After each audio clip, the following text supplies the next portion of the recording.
que nós já estamos falando há um bom tempo, né? Terminamos a primeira carta a Timóteo, e nós já estamos hoje na terceira aula sobre a segunda carta.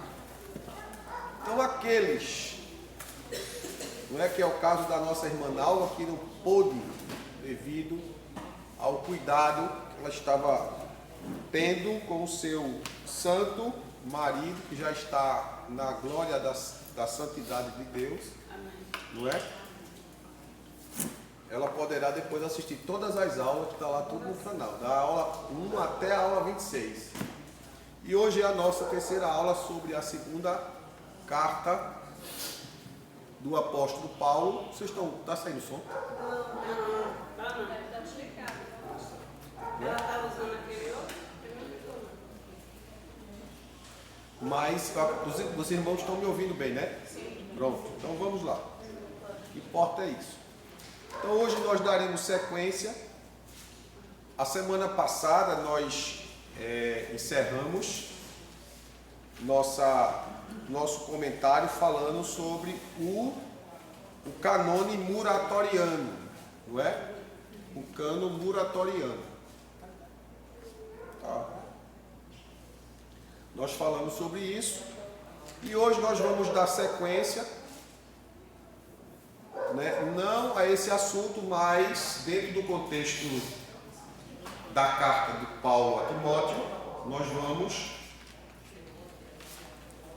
dar sequência, porque não é apenas uma carta de doutrina, não é apenas uma carta escrita a um jovem pastor, mas é uma carta que tem um conteúdo histórico muito importante que a igreja deve conhecer, certo? É importante a igreja conhecer, porque muitas vezes nós nos deparamos com algumas pessoas descomprometidas com as escrituras, e devido a isso, alguns desfazem da palavra de Deus. E a primeira carta de Pedro, no capítulo 3, verso 15, nos ensina que nós devemos estar sempre preparados para responder a qualquer que nos pedir a razão da esperança que há em nós. Então há uma necessidade, por isso que a gente precisa ser um pouco didático, não é? E nessa questão da didática, a gente sabe que fica um pouco difícil para alguns absorver o assunto com uma certa facilidade. Então por isso que sempre recomendo que depois vocês assistam em casa várias vezes, até vocês absorver o contexto do conteúdo. E qual a necessidade, pastor? Além de você aprender, você vai criar um alicerce, não é? Teológico bom para a sua vida, a fim de que você não seja levado por qualquer vento de doutrina. Lembra que de domingo, da pregação de domingo, quem veio domingo e prestou atenção? Quando nós falamos sobre João Batista, que veio preparar o caminho do Senhor Jesus, e que Jesus tinha nas suas mãos, no capítulo 3, e verso 12 de Mateus, ele tem na sua mão a pá, que irá limpar a eira. Chama de pá, mas na verdade era um garfo. Esse garfo era usado para separar o grão do trigo da palha do trigo. E quando era lançado ao vento, era jogado ao ar, o trigo caía e a palha o vento levava. Isso, irmão, significa que nós crentes não devemos ser levados pelos ventos de doutrina que surgem, porque todo dia surge uma doutrina nova e é divulgada na internet, na mídia e assim sucessivamente. Por isso há necessidade de a gente conhecer a Escritura. principalmente seu conteúdo histórico, né?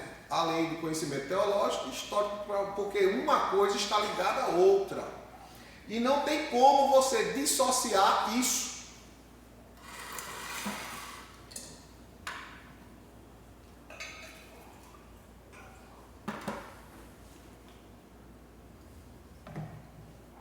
Então, é importante a gente entender isso para aprender. E quando a gente aprende, a gente não esquece.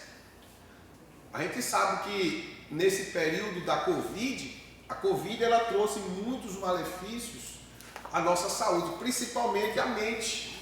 O esquecimento está generalizado, né? Então eu criei esse hábito justamente de escrever. Minha mente não é mais a mesma. Eu estava fazendo uma organização lá em casa dos livros, não é? Então eu peguei um monte de documentos antigos e achei os documentos da faculdade, quando eu estava fazendo a faculdade de teologia, a FATEADAL. E aí eu encontrei um monte de apostila de assuntos que eu nem me lembrava que existiam. Mas eu peguei, guardei tudo de novo em uma pasta para depois eu vou sentar e reler tudo de novo. Tudo de novo. Porque é necessário fazer assim, irmãos. Não é? Então, dentro desse contexto, ao longo da história da igreja, desde o período da patrística, Idade Média e da Reforma Protestante, a tradição da autoria paulina de 2 Timóteo manteve-se intacta. Ou seja, acreditava-se de uma forma geral que quem escreveu esta segunda carta de Paulo foi o próprio Paulo. Acreditava-se. Então, com o advento da alta crítica, surgiu uma linha de pensamento em que esta linha de pensamento ela tinha um objetivo de trazer suspeita sobre tudo quanto foi já escrito. Não é? E o autor dessa alta crítica, com o advento da alta crítica, conhecido como Bauer, em 1835 rejeitou a autoria de Paulo. Negou que Paulo fosse o autor desta segunda carta a Timóteo. E para isso foram levantadas 4 razões. 4 razões. Primeira, razão histórica. Segunda, razão literária. Terceira, razão teológica. E quarta, razão eclesiástica. Em todas as razões levantadas por Bauer, não demonstrou nenhuma solidez. Ou seja, tudo que esse tal de Bauer sugeriu, falou, disse, divulgou, nenhuma tinha sustentação. Ou seja, não tinha fatos que corroborassem o que ele estava afirmando. Suas teorias são absolutamente infundadas e não têm as evidências das provas, como veremos a seguir. Primeira razão que ele levantou: a razão histórica, levantada por Bauer, é que o texto de 2 Timóteo não coaduna com o final de Atos. Quando Paulo esteve preso em Roma, aí vem, porque ele era o que ele dizia, que não coadunava, não batia, não encaixava, porque Atos dos Apóstolos, esse livro ele historifica as atividades da igreja primitiva e daqueles que iam se convertendo. E Paulo se converteu lá no capítulo 9, né, do livro de Atos, como está registrado. E dentro desse contexto, ele levanta que Paulo, quando estava preso em Roma, e não pode mesmo coadunar. Ou seja, a história do final de Atos com a história da segunda carta a Timóteo, ela não pode se encaixar. Por que não pode? Porque Atos trata da primeira prisão de Paulo. Mostra a primeira prisão de Paulo. E segundo Timóteo, revela a segunda prisão, que não está em Atos, mas está em Timóteo. Então esse Bauer levantou essa questão porque o registro não estava em Atos. Mas não poderia estar porque a carta a Timóteo foi escrita justamente quando Paulo estava em Roma. Não estava preso em Roma. Não tinha como, porque ele escreveu da prisão. As viagens feitas por Paulo depois da primeira prisão não estão, nem poderiam estar registradas em Atos, mas são mencionadas nas epístolas pastorais. Quais são as epístolas pastorais? 1 Timóteo, 2 Timóteo e Tito. São as chamadas cartas pastorais.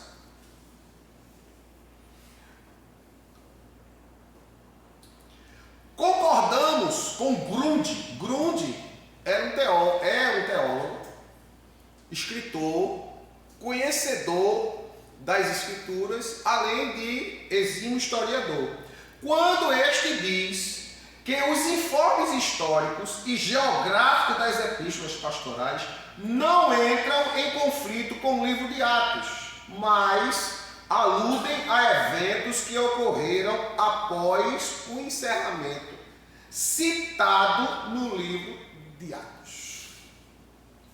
Outro sim, Eusébio, que era outro historiador, o maior dos historiadores primitivos da igreja, corrobora a tese de que Paulo foi solto da primeira prisão e saiu uma vez mais em seu ministério de pregação antes de voltar à cidade de Roma, onde sofreu o martírio. Ou seja, quando Paulo foi solto, ele poderia ter parado, poderia ter dito: não adianta ser crente, viver desse jeito, né? Parece que quanto mais eu sou crente, mais eu sofro. Ou alguém já não disse isso na vida? Parece que quanto mais eu oro, quanto mais eu sou crente, mais as coisas apertam. Não é? E uma coisa interessante você entender, irmãos, que quando Deus trouxe, veja só, revelações a Paulo, a ponto de Paulo ter sido levado ao terceiro céu. As excelências das revelações de Deus a Paulo foram tremendas, que não foram registradas. Foram guardadas com ele e estão no céu com ele. Ele não registrou. Ele disse porque a igreja não tinha condições de ouvir o que ele viu.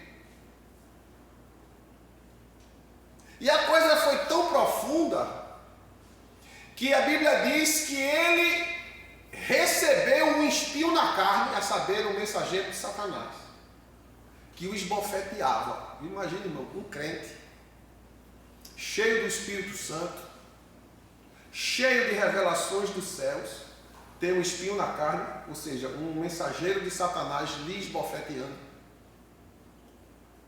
Isso é forte.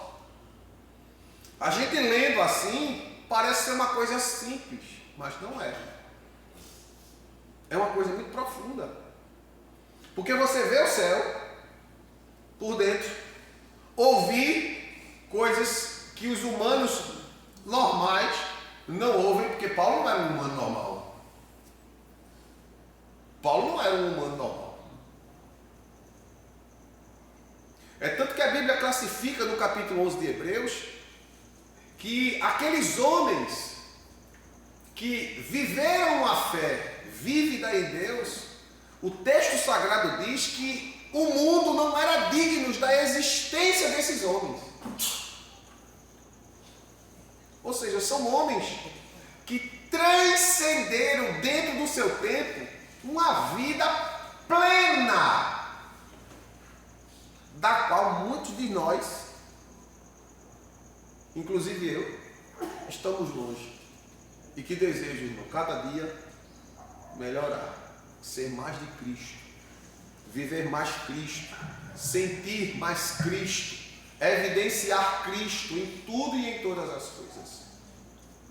Amém? Amém. A alegada razão literária, que é a segunda, feita por Bauer, também ela é frágil, pois denuncia que nessas epístolas pastorais há numerosas expressões paulinas ausentes em outras epístolas do apóstolo. Ou seja, o que é que ele está dizendo? Que a linguagem que é usada na segunda carta não é parecida com a mesma linguagem que é usada na primeira. São as expressões, ou seja, o vício linguístico. Você conhece muitas vezes, por exemplo, você sempre está conversando com uma pessoa, constantemente. Então você, por conversar bastante com aquela pessoa, você sabe como aquela pessoa se expressa. Chega um tempo que você se adapta tanto no relacionamento com essa pessoa, que você passa a usar as mesmas terminologias linguísticas, que você se habituou. E a linguagem de Paulo, na segunda carta, muda um pouco. Por quê? Porque o conteúdo, ele diferencia. Na primeira carta, Paulo traz orientações a Timóteo sobre a vida dele e sobre tudo. Na segunda carta, Paulo começa a relatar tudo que ele está passando, sofrendo.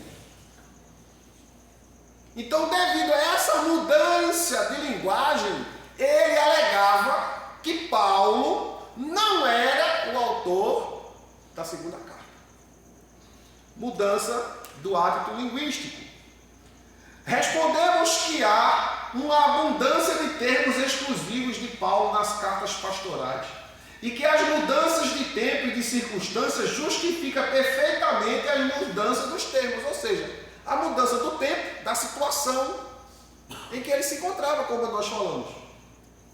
A terceira razão é a chamada razão teológica, que eles alegavam, que Bauer, no caso, alegava, que esta carta não foi escrita por Paulo. Não procede, não procede, pois denuncia que Paulo deixa para trás os assuntos que lideraram as outras epístolas. Porque nas outras epístolas, 1 Timóteo e Tito, ele fala exclusivamente para jovens pastores. Ele pega Timóteo, bora ver, 1 Timóteo, para você entender um pouco mais do que eu estou dizendo, no capítulo 1,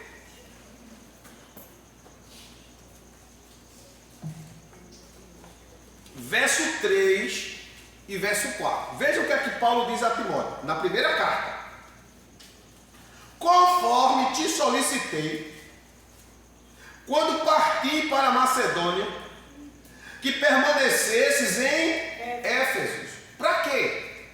Para advertires a certas pessoas que não mais ensinem falsas doutrinas. Essas doutrinas estavam sendo ensinadas aonde, irmãos?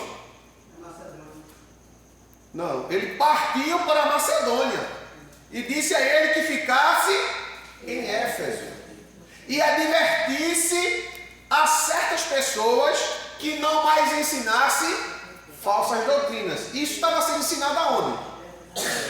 Aonde? Dentro da igreja de Éfeso. Você entendeu agora por que todas as falsas doutrinas, elas não surgem fora, elas surgem dentro. Então, quando eu digo a você assim, é minha obrigação pregar e ensinar na igreja, eu não estou querendo dizer que eu sou o único que pode pregar, não. Entenda. Porque é minha obrigação como pastor. E quando Paulo diz, olha, eu te deixei para que tu para advertir certas pessoas que não mais ensinam doutrinas falsas. Porque isso é uma prerrogativa do pastor. E às vezes a gente deixa, olha, eu vou, um exemplo, né? Eu vou precisar viajar. Aí eu chego para Adelso, para Rose, para Marilene ou para qualquer outro obreiro daqui da igreja. Eu disse, olha, eu vou estar viajando, vou estar ausente por tantos dias. E você vai ficar responsável para pregar na igreja. Eu prego na terça, culto doutrina, prego na quinta, no ciclo de oração, prego no domingo e ainda prego no sábado no culto jovem. 4 vezes por semana. E se você for nas outras igrejas, o pastor prega muito mal 1 vez por semana. 1 vez por semana. Muito mal. Quando é 15 dias ou só na Santa Ceia. Aí eu precisei viajar. Deixei, um exemplo, isso é um exemplo. Deixei Adelso responsável por pregar no meu lugar. Terça, quinta, sábado e domingo.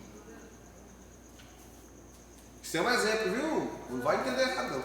Aí Adelso, eu vou fazer uma escala aqui, aí eu vou colocar. Cecinha vai pregar tal dia, Marilene vai pregar tal dia vai ser Helena, outro dia vai ser Givaldo. Não, eu deixei Adelso.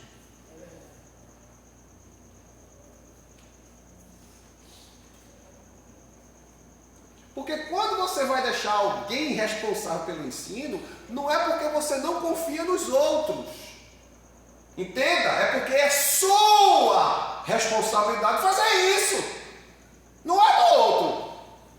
Se eu deixei Adelso, é competência dele, mesmo que os outros tenham tanta capacidade quanto ele. Então, às vezes a pessoa transfere, não, porque é muito pesado. Só, irmãos, quem prega, quem tem o hábito de pregar, sabe o quanto é pesado pregar.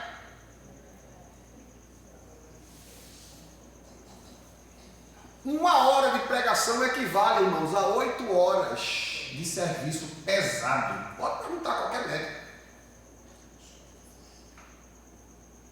Quem trabalha com a mente se desgasta mais do que quem trabalha com o físico todo. Perceba por que a maioria das pessoas que trabalham mais sentado no escritório, eles ficam com os cabelos mais brancos, mais rápido, envelhece mais rápido. Por causa que trabalha com a mente. A pessoa assim, o cara trabalha sentado só escrevendo. Não.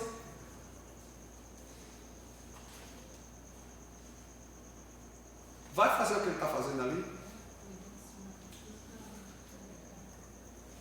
Meu trabalho, eu pego o caso, né, como o Tiago, como o Moacir, que tem um trabalho pesado. Trabalho que mexe todo o corpo. Ele está mexendo, ele está usando a cabeça, está usando os braços, está usando as pernas, está usando a coluna, as costas, está usando tudo. Ele vai sentir um cansaço por inteiro. Mas não vai ter um cansaço mental. Mesmo que use a cabeça porque precisa pensar. Mas é diferente de quem trabalha o tempo todo com a mente. É tanto que o desgaste mental, ele é tão grande que chega um momento que o desgaste, que o reflexo disso é descontrole, desequilíbrio. Por quê? Porque faltou substâncias no cérebro, por causa do desgaste, da tensão que é usada quando você exercita ou trabalha constantemente com a mente. Aí você entra em colapso, porque afeta o sistema nervoso central. Aí você tem que ir para o psiquiatra. Por quê? Porque só o psiquiatra vai lhe dar a medicação que vai repor aquilo que faltou no seu cérebro. Tem pessoas que dizem assim, rapaz, tu vai para o psiquiatra, tu ficou doido? Foi, não tem nada a ver. O psiquiatra trata doentes mentais, mas o psiquiatra também trata pessoas que tiveram deficiências mentais. Por quê? Porque o sistema mental esgotou, então faltou aquela substância química no cérebro que precisa ser reposta com a medicação. Que com a alimentação muitas vezes você não consegue, porque a maioria de nós temos maus hábitos alimentares.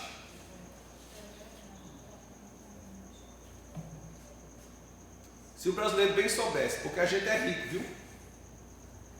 Todos os dias, ele comia todos os dias, no café da manhã, era 4 ovos cozidos e 2 bananas.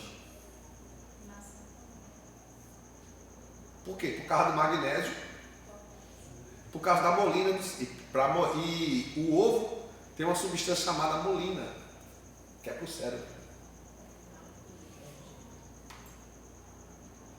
Mas a gente não tem esse hábito. De manhã, o que a gente vai comer? Eu vou comer café com pão. Bota carboidrato para dentro, se enche de bromato, fica inchado, a cabeça está até gordinho, não, ele está inchado. De tanto carboidrato. O pão deveria ser uma opção depois de uma refeição. Uma batata, uma macaxeira, um inhame, um cuscuz, aí eu vou comer uma fatia de pão, um pão. Mas tem gente que come 10 pão, depois diz, eu vou comer agora um pedacinho de batata doce. Mas porque eu não gosto. A má alimentação que o brasileiro tem.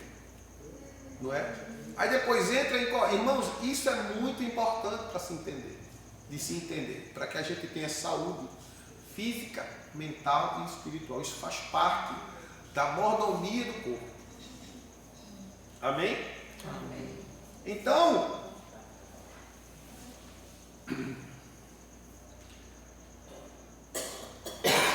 ele alega, na terceira razão, na razão teológica, que Paulo, ele se exima de assuntos relacionados à liderança. Quando, na verdade, a segunda carta, ela é um relato do que estava acontecendo com Paulo pelo fato de ele estar preso. Não é? E esse Bauer, ele condena a chamada razão teológica, porque Paulo deixa para trás os assuntos que lideravam as outras epístolas, como salvação pela graça mediante a fé, que desemboca em obras. Esqueceu-se o crítico de que o propósito das epístolas pastorais não era expor a doutrina da salvação, mas dar ferramentas aos jovens pastores, Tito e Timóteo, para pastorear a igreja de Deus. Mesmo assim, os temas centrais da fé cristã estão presentes nessas cartas. Ou seja, porque é uma carta pastoral que não é para tratar de soterologia, aromateologia, pneumatologia, não. Foram cartas escritas para tratar de questões eclesiológicas, primeiro Timóteo e Tito, mas não segundo Timóteo. E ele critica aqui que não foi Paulo, pelo fato de Paulo, na segunda carta, não ter tratado dos mesmos assuntos que tratou com Timóteo na primeira carta e com Tito. E finalmente, a referida razão, quarta, a referida razão eclesiástica é ainda mais vulnerável ainda, ou seja, não se sustenta. Acusa que as epístolas pastorais mostram uma igreja mais estruturada que a realidade daquele tempo permitia. É um ledo engano. Desde a primeira viagem missionária de Paulo, na província da Galácia, que está registrada no capítulo 13 e capítulo 14 do livro de Atos, as igrejas eram estabelecidas e a liderança era nomeada nessas igrejas. Ou seja, na medida que Paulo, como missionário, fundava uma igreja, ele não saía de lá enquanto a igreja não tivesse uma estrutura. E quando eu falo de estrutura, eu não estou falando de estrutura física. Porque normalmente as igrejas eram nas casas dos irmãos.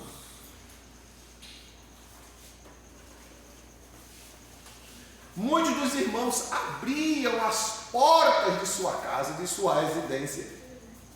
E na residência dos irmãos,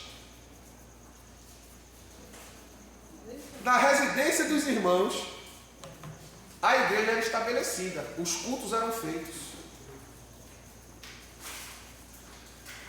Então, o que é que ele estava alegando? Que dentro da questão eclesiástica,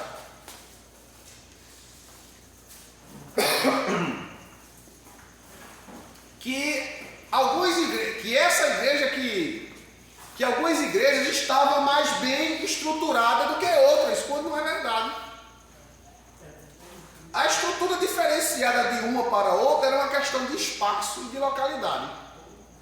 Mas de estrutura física, não. Não. Por quê? Porque, irmãos, havia uma perseguição ferrenha contra a igreja. Então a possibilidade deles se deslocarem de um lugar para o outro era uma coisa frequente. Então não tinha como estabelecer um templo, como nós temos hoje. Estamos aqui há mais de 10 anos nesse prédio. Mais de 10 anos. Eles, para ficarem em um lugar fixo, era difícil, por causa da constante perseguição. John Stott diz: teólogos, a conclusão a que muitos teólogos chegam é ainda de que os argumentos históricos, literários, teológicos, eclesiásticos, que têm sido usados para negar a autoridade paulina das epístolas pastorais, não são suficientes para derrubar a evidência, tanto interna como externa, que as autentica como genuínas cartas do apóstolo Paulo endereçadas a Timóteo e a Tito. Ou seja, todos os argumentos que foram levantados, histórico, literário, teológico e eclesiástico, nenhum deles se sustenta. Por Bauer. Bauer levantou, e que durante muitos anos isso foi divulgado, foi ensinado, foi falado, mas que durante os séculos eles foram sendo destruídos pelo verdadeiro ensino bíblico, pelo verdadeiro ensino histórico. Irmãos, entendam uma coisa: dentro do processo da história, sempre vai ter alguém para distorcer a história. Porque em todas as épocas, sempre Satanás levanta um esquerdista para mentir no meio da história. Isso é um fato. Não tem como fugir. Levantou esse aqui, ó, Bauer. Como levantou outros, como Pelágio.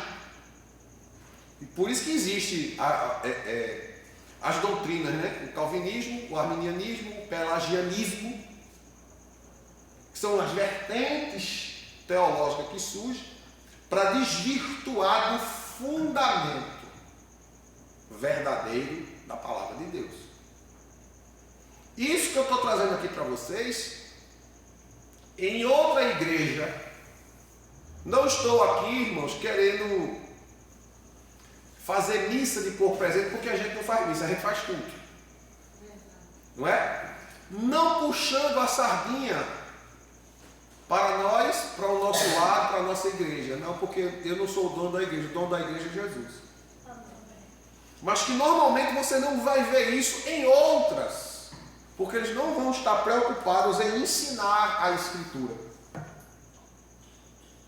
Porque existem pessoas que estão mais preocupadas que a igreja encha do que as pessoas aprendam. É errado? Não. Mas não adianta uma igreja encher sem que o povo esteja preparado para receber os que vão chegar. Se converte aqui, isso é um exemplo. Uma pessoa que tem uma vida preguiça. Porque existem pessoas que se convertem, irmão, que somente Deus dá graça aquele que vai ouvir sua história para não se contaminar. E que muitas vezes a igreja não tem condições de saber, porque a maioria do povo ainda não tem estrutura para ouvir. Aquele ali se converteu, foi. E ele era isso e aquilo. Eu me lembro.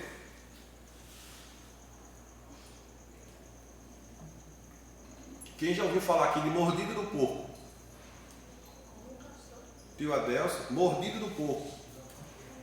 Era um bandido. A irmã Helena já ouviu. Se converteu. E um determinado dia, ele lá em casa tomando café da manhã comigo, eu fui chamar minha vizinha para conhecer ele. E ela todo dia escutava o Bandeira 2. E o programa era mordido do porco, atacou mais uma vítima. Aquela notícia. Gino Sérgio, fazia aquela atenção. E ela toda manhã escutava. Quando foi um dia eu chamei ela, dona Selmi, vamos tomar café lá com a gente? Então uma pessoa passou a conhecer. Ele era moreninho assim com a irmã Helena, cabelo liso, parecia um menino pequeno. Já morreu? Não sei, eu nunca mais eu vi. Provavelmente deve ter morrido, né? Pela idade. Aí quando ela chegou, ele tomando café, tudinho, ele conversando bem manso, bem calmo, bem tranquilo. Quando eu disse, a senhora ouviu mais notícia daquele bandido que a senhora morria de medo? Ele, daquele infeliz do mordido do porco? Eu disse, sim, nunca mais eu vi, aquele triste deve ter morrido. E ele sentado na mesa, e ele bem calmo ouvindo. Eu disse a ela aqui, ela era branca, irmão, pensa uma mulher branca. Ela ficou transparente, quase ela tinha um troço. Só ele aqui. O nome dele, Ailton Firmino de Lima. Ela ficou, Silva, eu disse, é ele. Agora ele não é mais mordido do porco, ele agora é servo de Deus, é filho de Deus.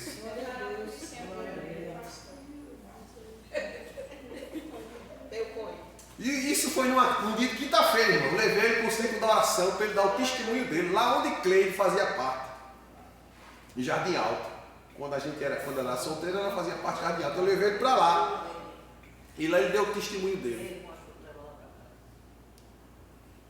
E aí, depois que ele deu o testemunho, saiu, levei ele novamente, né? Porque convertido há pouco tempo, quem ia dar emprego? Quem ia acreditar?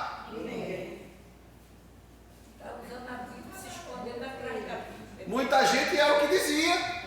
Até que Deus foi tão bom que ele conseguiu um emprego para trabalhar de zelador numa garagem de ônibus. Trabalhava de noite. Ele lavava os ônibus todo dia, os ônibus todinho, durante a madrugada. Varria, lavava para no outro dia os ônibus sair para trabalhar.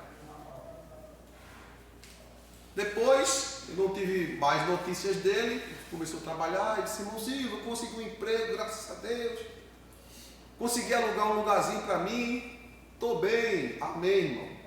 Depois não tive mais notícia dele. Nunca mais ouvi falar nem de mal, nem de bem. Ele seguiu a vida. Não é? Mas quando ele contava o testemunho dele na igreja, o pessoal queria correr, com medo. Porque muitas vezes, eu não estou dizendo, irmãos, que nós vamos ser imprudentes. Mas às vezes a gente é tão prudente que desconfia da glória e do poder de Deus na vida do ser humano. Duvida que Deus tem capacidade e poder para transformar o mais vil pecador. Pois é. Estamos falando de Paulo, um dos maiores assassinos de crente da época. Quantos crentes Paulo não matou? Paulo, o grande apóstolo, foi um dos maiores assassinos de crente. E quando Jesus se encontra com ele, a caminho de Damasco, que ele cai do cavalo, Jesus se revela para ele e Deus fala para Ananias: Ananias, tem um homem de Tarso chamado Saulo, vai te encontrar com ele. Senhor, esse homem é um perseguidor da igreja, esse homem é um assassino, esse homem mata e persegue o teu povo. Ananias, esse homem é para mim um vaso escolhido. Ananias ficou o quê? Com medo e com razão.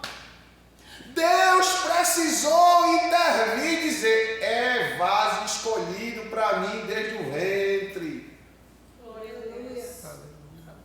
Porque nós temos, irmão, chegue quem chegar aqui, receba.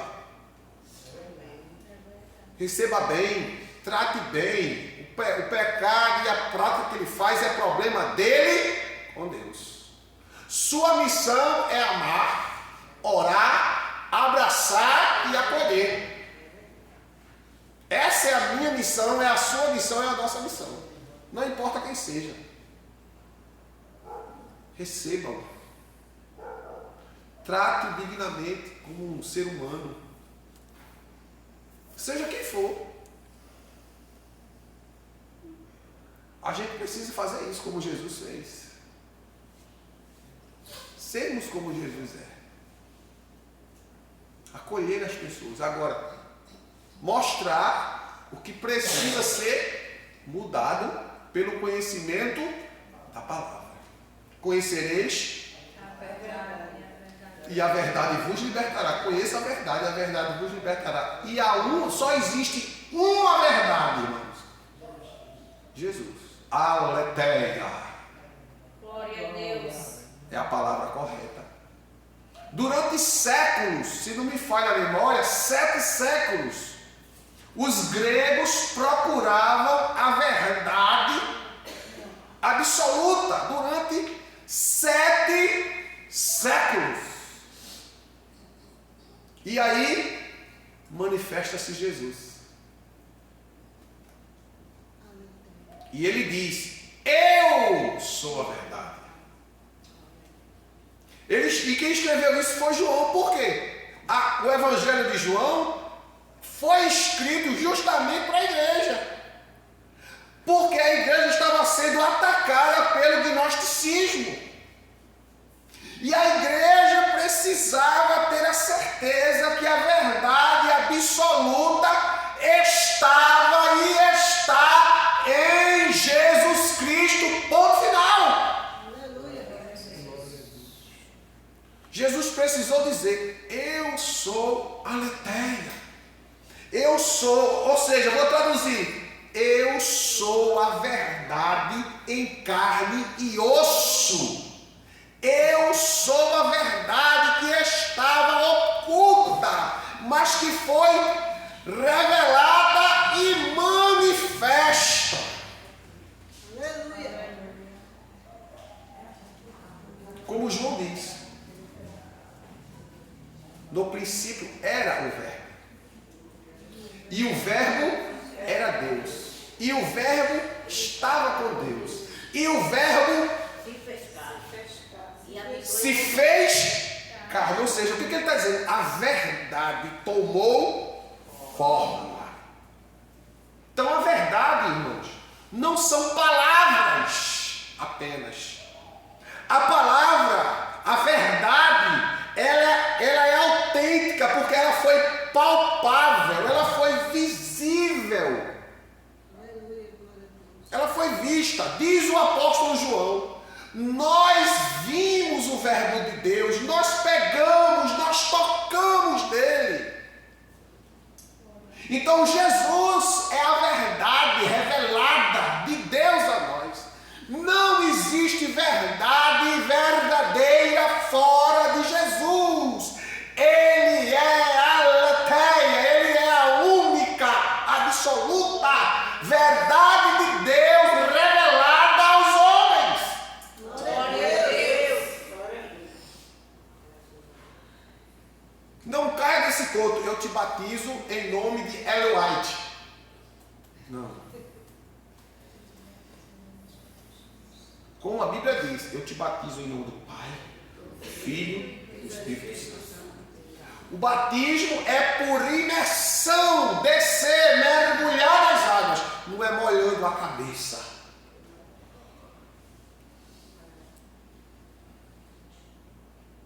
Existem muitas denominações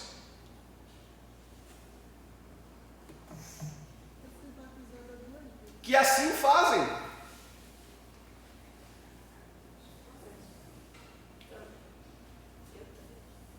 Entenda que, escute bem, viu? Com o surgimento do romanismo, do catolicismo romano no 3º século da nossa era,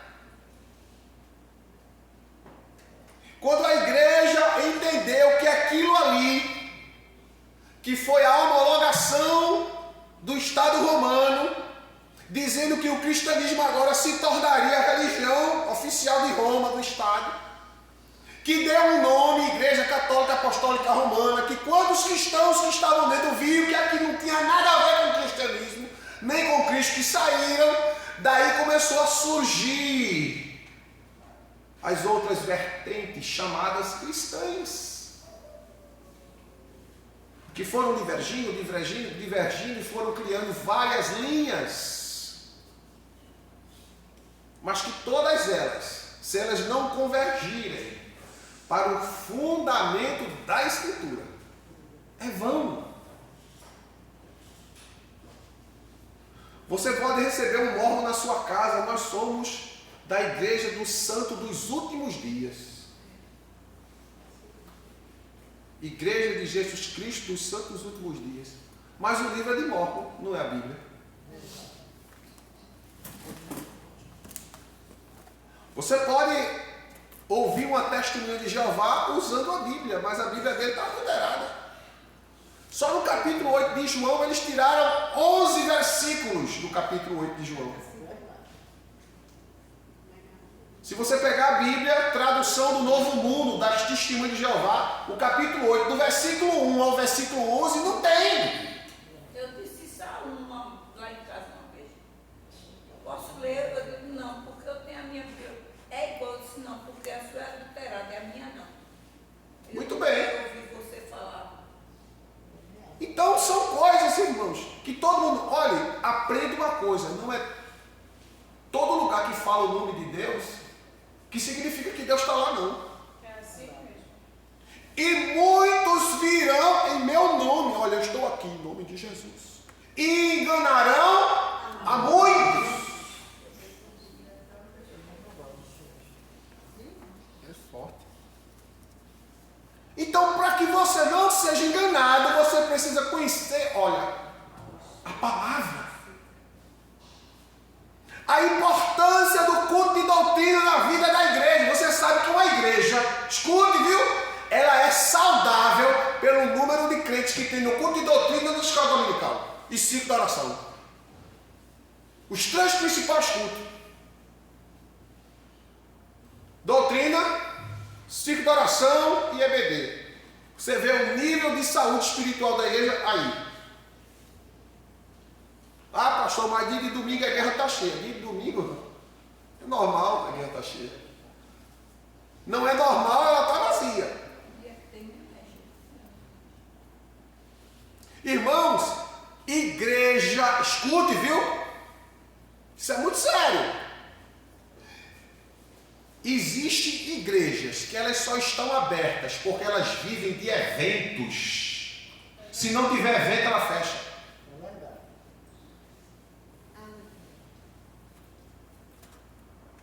É acabando um evento, criando outro. Não, porque vai vir, vai trazer fulano de tal, que veio de ser de ontem, o fulano do Custo Santo, Beltrano que voa, a cantora que... Aí lota.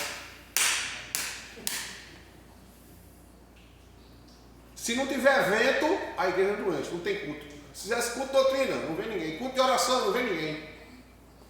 Essa igreja está morta. Igreja não vive de evento. Qual é o evento que a igreja primitiva promovia? Qual é o evento que a igreja promovia promovia no período da reforma? Não tinha. Essas coisas veio surgir para cá agora. Dos super cachês. 150 mil reais para ir cantar na igreja.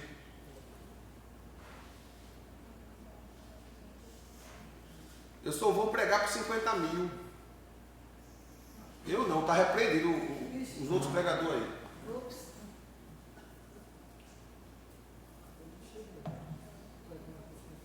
Só vive se não tiver evento. Irmão, da tua igreja tem doutrina? Tem. Mas eu não vou, pastor. Porque é uma coisa tão assim, sabe? Tão seca, tão sem vida. Meu filho, ninguém come e fala ao mesmo tempo. Se comer e falar ao mesmo tempo, vai dar desvio. Você come, tá com a comida na boca, tá falando, a comida pode vir e descer pelo lugar certo, ela pode entrar pelo lugar errado, você se engasga. Pode morrer asfixiado. Culto de doutrina não é culto de movimento, de pulo, de grito, não. Se Deus quiser fazer, Ele faz, porque o Espírito Santo está na igreja. E Ele move a igreja como Ele quer, da forma que Ele quer. Glória a Deus. Aleluia, aleluia. Que a igreja é dele. Mas eu vou para o culto de doutrina não, porque é aquela coisa assim, sabe? Parece que a gente está na sala de aula, mas é aula mesmo. É aula mesmo.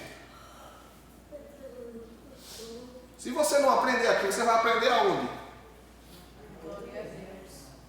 Me diga. Não, irmão, eu vou até fechar aqui, viu? Olha, na igreja, eu vou para a igreja para o pastor falar de política. Você tem que aprender sobre política, é na igreja mesmo. Você tem que aprender sobre tudo aqui. Política, educação, ética, civilidade, mordomia. Tudo tem que ser ensinado na igreja.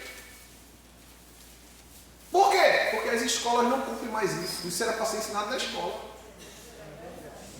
Mas as disciplinas que foram removidas do currículo escolar, não é? Na década de 80, o último presidente do Brasil, militar, foi João Batista Figueiredo. Quando ele saiu, que veio o processo da redemocratização, foi assim que foi feita a redemocratização, foram tirados do currículo escolar logo essa disciplina, moral e cívica, OSPD e religião, as três primeiras. Por quê? Porque o propósito era emburrecer a população e afastá-los completamente das questões religiosas. Onde se fala de Deus. Porque se a pessoa não crê que Deus existe, se não há uma autoridade maior sobre nós, então eu vou prestar conta a quem? A ninguém. Então eu posso viver da maneira que eu quiser. Por isso que Paulo diz aos Romanos, capítulo 1, verso 18: porque do céu se manifesta a ira de Deus sobre toda a injustiça e impiedade dos homens, que mudaram a verdade de Deus em mentira. Vocês entendem? Então é importante vocês entenderem isso. Partilhar. Se você acha que a sua igreja é relevante na sua vida, passe isso para os outros. Se não é, não passe. Porque a gente, irmãos, quando anda, que a gente anda, né? Eu não ando muito. Eu tenho uma restrição de igrejas. Poucas igrejas hoje me chamam para pregar. Por quê? Porque eu não vou mudar meu estilo de pregação porque eu vou na igreja A ou B ou C. Não, eu tenho que pregar o que está escrito. Não posso sair daquilo que a Bíblia ensina. Já teve igreja que eu fui pregar e eu não volto mais lá. Por quê? Porque quando chegou lá no momento da aula, entrou umas questões que veio lá de cima, que quando terminou, o pastor ficou assustado. Não, pastor, não se aberrei não. Eu entendo que foi Deus que me usou, mas o problema aqui é esse. E eu me aquietei. E sabe quantas vezes eu voltei lá? Mais nenhuma.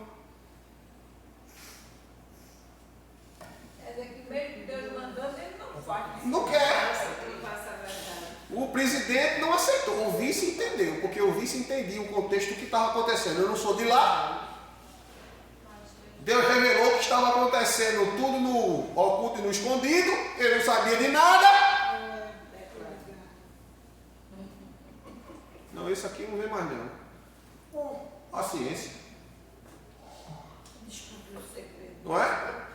Então que vocês se apliquem. Se apliquem pelo amor de Deus. Memorizem a palavra, conheçam a palavra, orem, se dediquem. Sei que o dia da gente muitas vezes é muito puxado. Você não tem, Senhor, tu estás vendo, eu tenho que ir para médico, eu tenho que fazer isso, fazer aquilo, é o meu dia a dia, tenha misericórdia. Mas vá orando. Me ajuda, Senhor, porque às vezes, irmão, até dentro do ônibus, Deus me dá um sermão. Eu fico, Jesus, não deixa que eu pego o celular e mando logo para mim.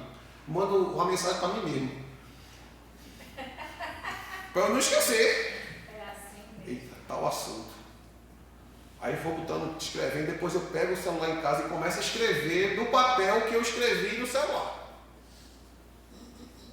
Vou botando para o papel. Porque se naquela hora eu deixar passar depois para me lembrar de novo, não, está vindo agora, vai ser agora. Amém? Amém. Que Deus em Cristo Jesus continue nos abençoando. Amém. Amém.